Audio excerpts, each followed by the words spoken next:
측천무 궁녀에서 황후까지 6부작 일부 어린 시절. 오늘도 한 시대의 이야기를 따라가 보겠습니다. 중국 5000년 역사에는 수백 명의 황제가 있었습니다. 하지만 그 가운데 황제의 자리에 오른 여성은 단 한 명뿐이었습니다. 그녀의 이름은 측천무후. 어떤 사람은 그녀를 잔혹한 악녀라고 말합니다. 또 어떤 사람은 중국 역사상 가장 뛰어난 통치자 가운데 한 명이라고 평가합니다. 그렇다면 그녀는 처음부터 권력을 꿈꿨던 사람이었을까요? 아닙니다. 그녀 역시 평범한 소녀로 세상에 태어났습니다. 224년 당나라가 건국된 지 얼마 지나지 않은 시기, 한시성이 때의 한 비교적 유복한 가문에서 한 여자아이가 태어났습니다. 그녀의 이름은 무조, 훗날 세상이 측천무후라 부르게 되는 인물입니다. 아버지 무사왁은 목재와 건축 사업으로 큰 재산을 모았고 당나라 건국 과정에서도 공을 세워 높은 벼슬을 받았습니다.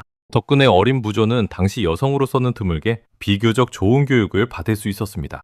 그녀는 글 읽기를 좋아했고 역사책을 즐겨보았습니다. 붓글씨와 시를 익혔으며 세상 돌아가는 일에도 관심이 많았습니다. 당시 대부분의 여성은 집안일과 자녀 양육만 배우는 것이 일반적이었습니다.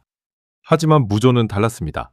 아버지는 딸이라고 해서 배움을 막지 않았고 오히려 세상을 넓게 바라볼 수 있도록 기회를 주었습니다. 그러나 행복했던 시간은 오래가지 않았습니다. 무조가 어린 나이에 아버지가 세상을 떠나자 집안의 분위기는 크게 달라졌습니다. 새어머니와 이복 형제들은 그녀와 어머니를 탐탁지 않게 여겼고 가족 안에서도 점점 설 자리를 잃어갔습니다. 부유했던 집안이었지만 그녀는 권력도 든든한 후원자도 없는 현실을 일찍부터 경험하게 됩니다. 이 시기의 경험은 훗날 그녀의 성격에 깊은 흔적을 남겼다고 전해집니다. 사람을 쉽게 믿지 않았고 권력을 잃으면 모든 것을 잃는다는 사실을 누구보다 빨리 깨닫게 된 것입니다.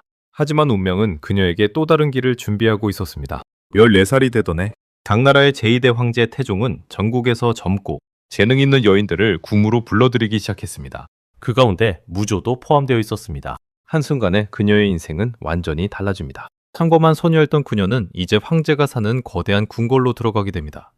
수많은 후궁과 궁녀, 그리고 황후와 대신들이 얽힌 세상. 그곳은 화려했지만 한편으로는 작은 실수 하나가 목숨을 앗아갈 수도 있는 냉혹한 권력의 무대였습니다. 아직 아무도 알지 못했습니다.